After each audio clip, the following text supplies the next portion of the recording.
Have you ever wondered how the most notorious inmates spend their final day, knowing the exact moment their time will come?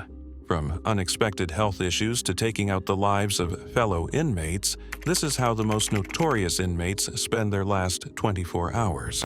This is Timothy McVeigh, a man whose actions left scars on American history. Born in 1968 in Pendleton, New York, McVeigh grew up with strong opinions about government authority. After serving in the U.S. Army, he developed a deep distrust of federal agencies, a mindset that would later influence his choices. On April 19, 1995, Timothy detonated a massive homemade explosive inside a rented Ryder truck, parked in front of the Alfred P. Murrah Federal Building in Oklahoma City. The blast was catastrophic. 168 lives were lost, including 19 children, and more than 680 people were injured. The destruction spread far beyond the immediate site, with 324 buildings damaged or destroyed across a 16-block radius, shattered windows in 258 nearby structures, and 86 vehicles either burned or wrecked. The financial toll was staggering, estimated at $652 million in damages. What led him to take such an extreme step? Investigators later discovered a mix of personal resentment and radical beliefs that fueled his decision. McVeigh's trial was swift and widely covered by the media. He was found guilty of multiple charges related to the incident. Throughout the legal proceedings, he remained composed, even as his actions caused national outrage. In the weeks leading up to his final day, he chose to remain mostly silent, leaving many to wonder what was going through his mind. During his last 24 hours, McVeigh was kept under close watch in his cell at the Oklahoma State Penitentiary. His final meal request was modest, a simple bowl of soup and a piece of bread, perhaps a reflection of the acceptance he had come to. How did someone responsible for such devastation spend his final moments? Reports suggest he spent time alone, reviewing documents from his trial and contemplating the impact of his actions. McVeigh did not make any elaborate final statements. In his final moments, Timothy McVeigh made a deliberate choice. Invictus, a poem whose title means unconquerable in Latin. With a steady hand, he wrote out William Ernest Henley's verses and passed them to the prison warden, leaving behind a statement of defiance as he faced his fate. When offered the opportunity to make a verbal final statement, he declined. At the time of his passing, the atmosphere in the prison was quiet. His death on June 11, 2001, marked the end of one of the most debated cases in modern American history. Now, what about those who don't commit horrific acts out of ideology, but simply out of a life shaped by violence? That brings us to our next case. This is Carl Wayne Bunchen, born in 1944, a man whose life was a never-ending battle with the law.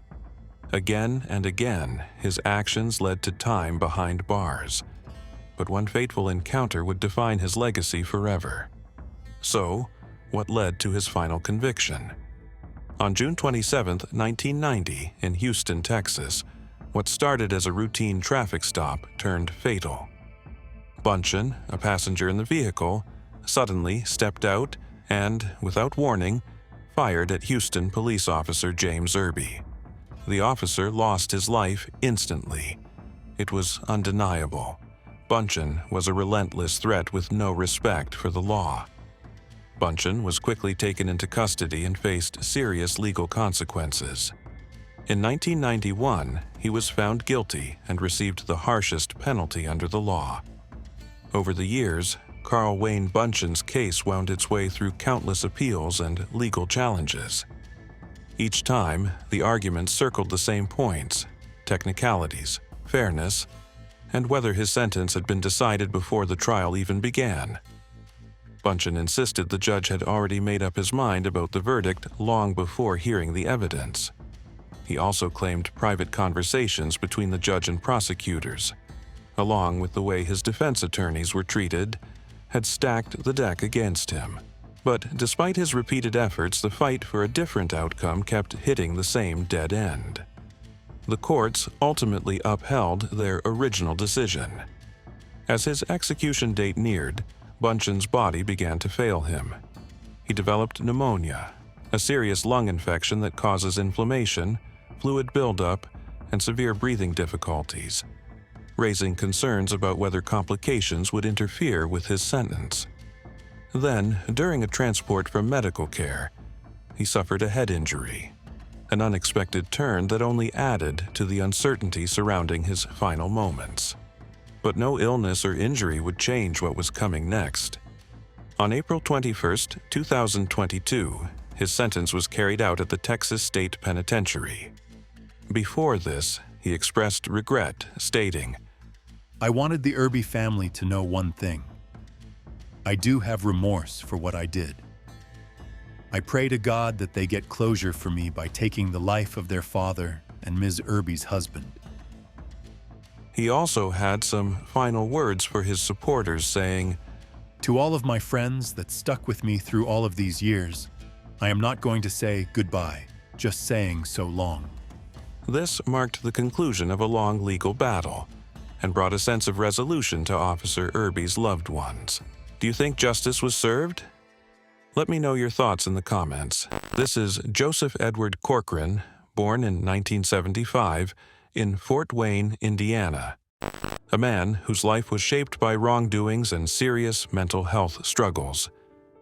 In 1997, Corcoran carried out a brutal act inside his own home in Fort Wayne, taking the lives of 4 people, his brother, his sister's fiancé, and 2 of their friends. But this wasn't the first time his name had been tied to such a situation. 5 years earlier, in 1992, he was suspected in the deaths of his own parents. However, despite the suspicion, he was acquitted, leaving lingering questions about what really happened. Corcoran was found guilty in 1997 and was sentenced in 1999. But his fight for survival didn't end there. Over the next 25 years, his legal team launched multiple appeals, arguing that his schizophrenia and other mental health conditions should spare him. Despite their efforts, the court never wavered. The original sentence remained unchanged. What happened in his final 24 hours? For his last meal, he made a simple yet telling choice: Ben & Jerry's ice cream. Before his final moments, he was allowed a last visit with his loved ones, including his wife, Tahina, whom he had married while behind bars. When asked for his final words, he didn't hesitate. "Not really. Let's get this over with." On December 18, 2024, at the Indiana State Prison, Corcoran's fate was sealed. After the lethal injection began to flow through the IV, Corcoran remained eerily still. His eyes blinked, but he made no sound, no movement, just silent awareness in his final moments. The execution was swift, taking just 8 minutes. The lone reporter in the room watched as life drained from him, and at exactly 12:44 a.m., he took his last breath. This is Kevin Ray Underwood, born on December 19, 1979, in Purcell, Oklahoma. Underwood had an early life that didn't stand out much. However, beneath the surface, he struggled with troubling thoughts that would later lead to a tragic outcome. So, what led to his downfall? On April 12, 2006, Underwood tricked his 10-year-old neighbor Jamie Rose Bolin into his apartment, pretending they would play a game. Once inside, he ended her life in a way beyond comprehension. How did the legal process unfold? Underwood was quickly taken into custody after investigators found clear evidence linking him to what happened. He openly admitted to everything, leaving no doubt about his actions. In 2008, he was found guilty and received the most severe punishment allowed by law. Over the years, his attempts to challenge the ruling were unsuccessful, leading to a final decision about his fate. What were his last moments like? On December 19, 2024, which happened to be his 45th birthday, Underwood's sentence was carried out at the Oklahoma State Penitentiary. His last meal? He requested chicken fried steak, mashed potatoes with gravy, a cheeseburger with French fries and ketchup, pinto beans, a hot roll, and a cola drink from the prison canteen. In his final statement, he commented on the timing, saying, "The decision to carry this out on my birthday and 6 days before Christmas was a needlessly cruel thing to do to my family. But I'm very sorry for what I did, and I wish I could take it back." Witnesses said he cried silently as the procedure was carried out. While Joseph Ray Underwood's actions left a family in pieces, the next case delves into something even more unsettling. What really drives someone to harm their own children? This is Travis Mullis, who was born on September 20th, 1986. His actions led to one of the most heartbreaking cases in recent history. Mullis had a history of serious mental health struggles, which played a role in the tragic events that unfolded. In 2008, Mullis, who was just 21 years old at the time, was found guilty of taking the life of his 3-month-old son, Aaliyah James Mullis. Mullis had been fighting with then-girlfriend and mother of his child, Karen Koberger, after he had attempted to make his roommate's daughter, 8, pull her pants down, according to court records. After the argument with his partner, he drove to Galveston with the infant. There, his actions turned horrific. When Aaliyah began crying uncontrollably, Mullis had reached a breaking point and tried to silence him, first by pressing on his neck, then with brutal force to the child's head. The injuries were fatal. He discarded Alicia's small, lifeless body by the roadside and drove away, leaving him alone in the dark. Then, as if trying to outrun the horror of what he'd done, Mullis fled the state. Days later, he surrendered to authorities in Philadelphia, but no act of surrender could undo what had already been done. On the day of his sentence being carried out, Mullis expressed gratitude to those who had supported him and acknowledged the weight of what he had done. He stated, "I do regret the decision to take the life of my son. I have no ill will towards the court, the judicial system, the prosecution, or the execution protocol. The morality of execution is between you and God. It was my decision that put me here. I'm ready, Warden." He apologized to the child's mother and her family, taking full responsibility for his actions. This is Nicholas Todd Sutton, born in 1961 in North Carolina. Sutton's upbringing was unstable, and at the age of 18, Sutton was responsible for the passing of his grandmother, Dorothy Sutton, in 1979. The exact motive behind this act remains unclear, as Sutton provided conflicting accounts over time. Initially, he claimed to have found his grandmother unresponsive and, fearing suspicion, disposed of her body. He reported her missing on December 25, 1979, but evidence found in their home, including bloodstains, led to his arrest.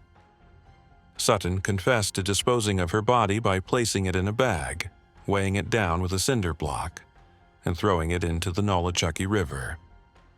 An autopsy revealed that she had been struck in the back of the head with a blunt object and drowned. Later, he admitted to being responsible for the loss of 2 more lives: his high school friend John Large and an associate, Charles Allman. The first, he claimed, was the result of a fight over money. At a farm in North Carolina, tensions escalated and Sutton lost control. In a fit of rage, he overpowered Large, leaving him lifeless before burying him in a shallow grave, an attempt to make it all disappear. But it didn't stop there. Sutton also confessed to what happened with Charles Allman, a Knoxville contractor who had been pressuring him for money. This time, there was no grave, no remains, just Sutton's word that he had ended another life and made the body disappear. The lack of a body didn't mean the crime never happened, only that the full truth would remain buried with Sutton himself. While serving a life sentence, Sutton was linked to yet another tragic incident behind bars. In 1985, at the Tennessee State Penitentiary, fellow inmate Carl Estep lost his life after a horrific altercation involving Sutton and two others. Reports suggest the conflict was fueled by disputes over illicit dealings within the prison. As a result, Sutton faced additional charges, leading to the most severe punishment.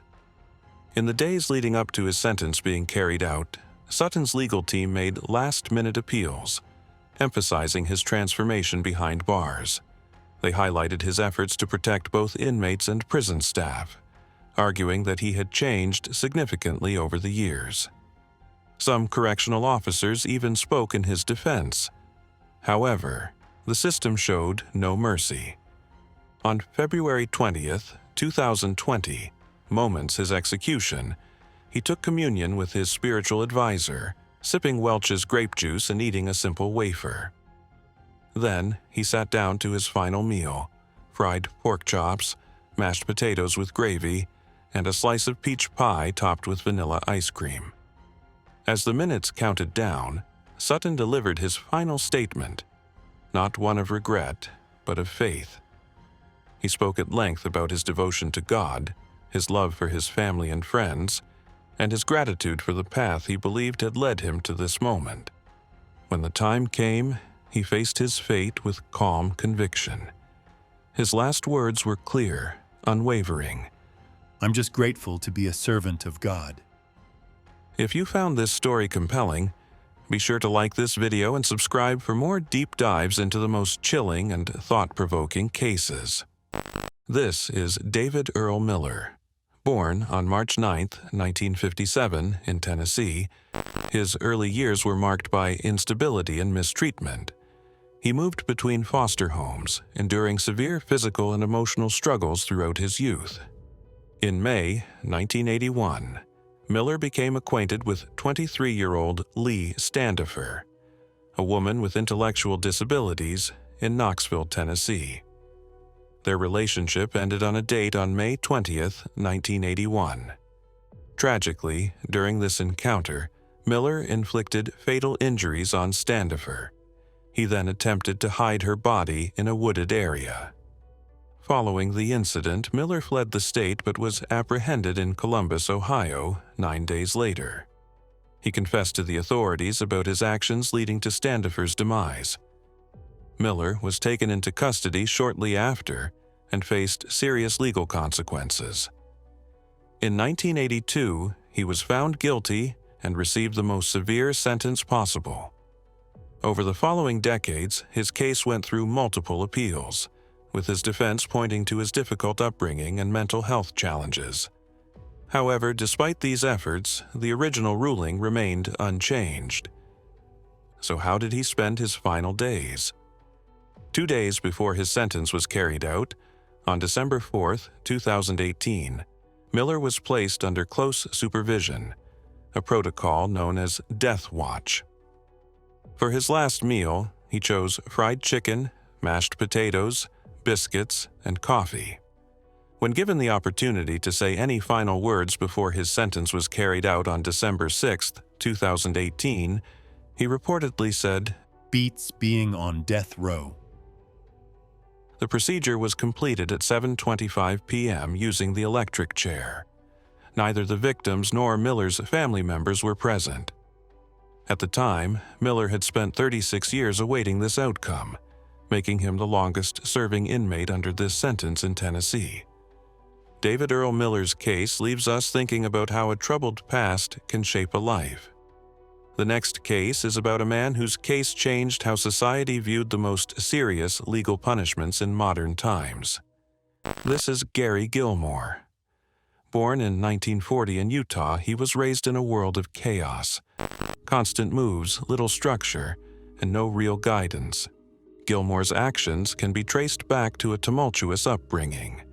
He was one of 4 brothers growing up in a household where instability was the norm. His father, Frank Gilmore Sr., lived on the wrong side of the law, dragging the family from place to place, never staying long enough to build a real home. Life at home was tough, and Gary struggled under the weight of strict discipline and unpredictable circumstances. By 1948, the family had finally settled in Portland, Oregon. But by then, the damage had already been done. The instability and the lack of direction had set Gary on a path that would one day make history for all the wrong reasons. At the age of just 14, he was caught stealing a car, leading to his placement in McLaren's Reform School for Boys in Woodburn, Oregon. This was the beginning of a pattern. Upon release, he continued engaging in unlawful activities. Gary Gilmore's actions in July 1976 led to two tragic events. On the evening of July 19th, he entered a gas station in Orem, Utah, where an attendant, Max Jensen, was working. The following evening, he visited a motel in Provo, Utah, where Benny Bushnell, the manager, was on duty. In both instances, his aim was a theft. He gave instructions that were followed, yet he still chose to end their lives after the theft. Both Jensen and Bushnell were students at Brigham Young University, each leaving behind a wife and young child. While trying to get rid of the item used in these incidents, Gilmore accidentally injured his hand, leaving a trail of blood. A mechanic who had seen him earlier noticed the wound and also observed him hiding something nearby. After hearing about the situation at the motel on a police scanner, the mechanic became suspicious and noted Gilmore's license plate number before informing authorities. Around the same time, Gilmore's cousin, Brenda Nicole, reported him after he contacted her for medical supplies. The Utah State Police located Gilmore as he was attempting to leave Provo, and he surrendered without resistance. Although there were multiple charges, only one of the cases proceeded to trial due to a lack of direct witnesses in the other. When he was brought to trial, he chose to accept responsibility rather than challenge the charges. His straightforward admission shocked both the court and the public. Gilmore's choice to forego appeals was unusual. He wanted to face the outcome head-on. This decision ultimately sped up the legal process, leading to his punishment. As his trial ended, the legal proceedings moved quickly. Gilmore received the most severe sentence under the law, making his case one of the first in the modern era after such punishments were reinstated in the United States. In his final days, he was kept in a small, quiet cell, reflecting on the path that led him there. What thoughts might have filled his mind in those last hours? Many say he spent that time in silence. During his final 24 hours, Gilmore was treated like any other person in his situation within the prison system. He did not request any special privileges. His last meal was a simple request, a slice of pizza and a glass of water. In the hours before his sentence was carried out, he spoke only a few words. When asked if he was ready, he calmly replied with a short statement that would be remembered by those present. Let's do it. His tone was matter-of-fact rather than defiant or sorrowful. As the moment arrived, witnesses later recalled that Gilmore's behavior remained calm. His sentence was carried out quickly and without disruption. This is Robert Alton Harris, born in 1953 in California. A man whose troubled past and harmful actions led him to one of the most intense and debated legal consequences in California's history. His parents, Kenneth and Evelyn Harris, both struggled with alcoholism, and Robert reportedly suffered from fetal alcohol syndrome due to his mother's drinking during pregnancy. His father, a decorated World War II veteran, was abusive, particularly toward Robert, whom he believed was conceived during an affair. The family's frequent relocations and financial instability further disrupted Robert's upbringing. At age 13, he was placed in juvenile detention for car theft, where he reportedly suffered further abuse. By 14, his mother had abandoned him, leaving him to fend for himself. What influences from his early years might have shaped his future choices? In 1975, Harris was involved in a violent altercation, resulting in the passing of a neighbor. he was convicted of voluntary manslaughter and imprisoned. Following his release in January 1978, things got even worse. On July 5, 1978, Harris and his younger brother Daniel abducted two 16-year-old boys, John Majewski and Michael Baker, in San Diego. The brothers forced the boys to drive to a remote location, where Harris ended their lives. They then used the victim's car to rob a bank, stealing approximately $2,000. His trial moved quickly, and he admitted to his actions, hoping to avoid a prolonged legal battle. The court handed down the harshest possible sentence, setting him on a path toward a fate that would ignite debate over the fairness of such punishments. Harris's case became central in discussions about the legal system and whether such irreversible outcomes were just. In the final 24 hours before his sentence was carried out, Harris remained in a high-security prison, confined to a small cell. Reports indicate that he spent these hours in relative silence, only speaking briefly with his legal team and spiritual advisors. When given the opportunity to request a last meal, he made a simple choice: a serving of mashed potatoes and a slice of bread, without asking for anything extravagant. Observers noted that he appeared calm and unshaken in his final moments. As the scheduled time arrived, Harris was moved to the designated area where his sentence would be fulfilled through a controlled medical procedure. Before it began, he shared a brief statement, neither expressing regret nor satisfaction. Instead, his words suggested a quiet acknowledgement of what was about to take place. His final statement reflected on the inevitability of demise, quoting, "You can be a king or a street sweeper, but everybody dances with the grim reaper." Witnesses reported that Robert Harris smiled, joked, and winked at the crowd gathered to watch him die. Now, can you imagine a woman who took the lives of several men thinking it was self-defense and survival? Next, we explore Aileen Wuornos's case. Aileen Wuornos was born on February 29, 1956 in Rochester, Michigan, and her early years were marked by significant hardship and instability. Her father, Leo Dale Pittman, was confined for inappropriate behavior with children, and later took his own life while in custody, while her mother, Diane Wuornos, left her and her brother Keith in the care of their grandparents. Wuornos experienced a difficult childhood, with her grandfather known to be harsh. By age 11, she was engaging in intimate acts in exchange for food, medicine, or cigarettes. This early exposure to neglect and harsh treatment set the stage for a life characterized by turbulence and poor choices.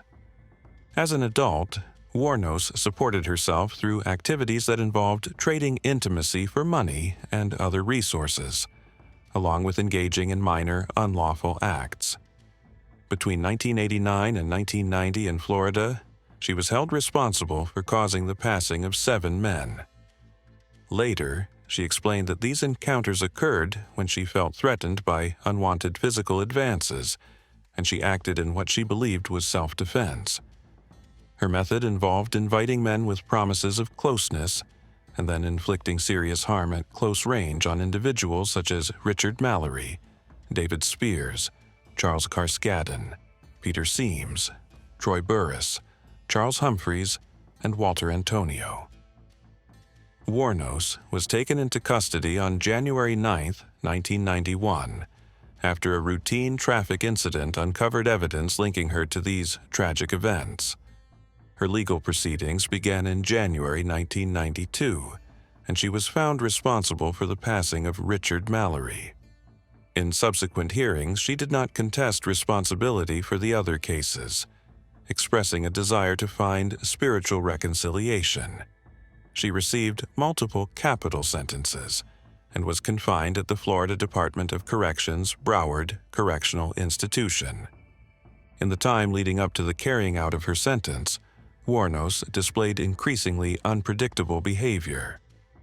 She claimed that prison staff were tampering with her food and subjecting her to various forms of discomfort, including pressure delivered through sound, and stated that her mind was being strained to the point of appearing unwell. Despite these assertions, a panel of court-appointed mental health professionals determined that she was capable of understanding her situation. During the final 24 hours of her confinement, Warnos remained mostly withdrawn, interacting minimally with staff and fellow inmates. Her final meal request was modest. She declined any special indulgences and chose instead to have a cup of coffee. In her brief final statement, she offered words that were both enigmatic and reflective. Yes, I would just like to say, I'm sailing with the Rock, and I'll be back, like Independence Day, with Jesus. June 6th, like the movie. Big mothership and all, I'll be back, I'll be back. These words left many pondering her state of mind as she faced the ultimate fulfillment of her sentence. After her sentence was carried out on October 9, 2002, her remains were respectfully cremated. At her request, a favorite song by Natalie Merchant, Carnival, was played during the farewell arranged by a close friend from her early years. James Donald French was born on June 16, 1936, in Peoria, Illinois, and was adopted by Mr. and Mrs. C.D. French shortly after his birth. His childhood was marked by early difficulties and troubling behavior.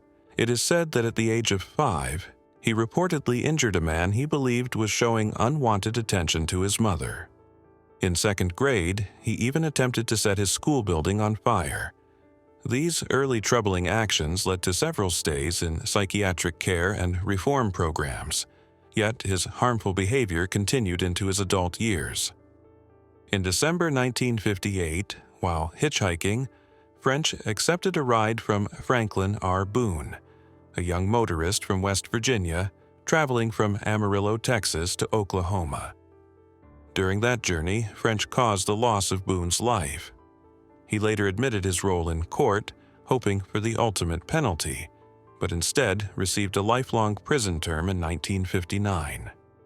Unhappy with this outcome, he repeatedly wrote to the governor requesting a new trial that might lead to the most severe state-imposed consequence, though his appeals were not successful.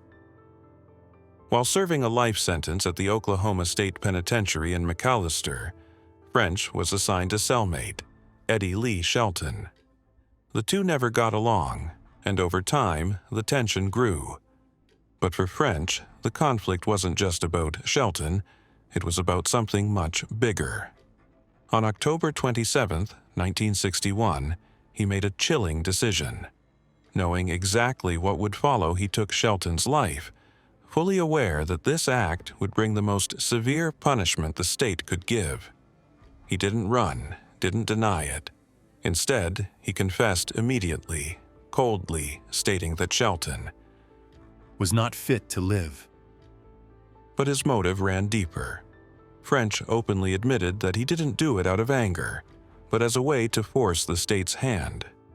Unable to end his own suffering, he saw only one way out: to make the system do it for him. French faced trial 3 times for the incident involving Shelton, with each trial resulting in the imposition of the most severe penalty available. Although the first 2 sentences were overturned on technical grounds, French persistently declined further appeals, urging the legal system to proceed directly to his sentence. Psychiatric evaluations during his time under maximum penalty status revealed that French was of above-average intelligence, having completed high school and attended 2 years of college. These evaluations also noted his long-standing desire for an end to his suffering, with one expert remarking that he had attempted to end his own life several times, but always hesitated at the final moment. In the final 24 hours before his fate was sealed on August 10, 1966, French remained calm and unwavering. He showed no fear, only a quiet resolve. To prison staff, he made his stance clear. I am not facing this extreme consequence for my offense. I am facing it for my beliefs. In a final attempt to understand himself, he requested a psychiatrist to hypnotize him, hoping to uncover the root of his inner turmoil. The request was denied. Left with only time, he spent his last hours in deep reflection, reviewing legal documents and contemplating the path that had led him to this moment.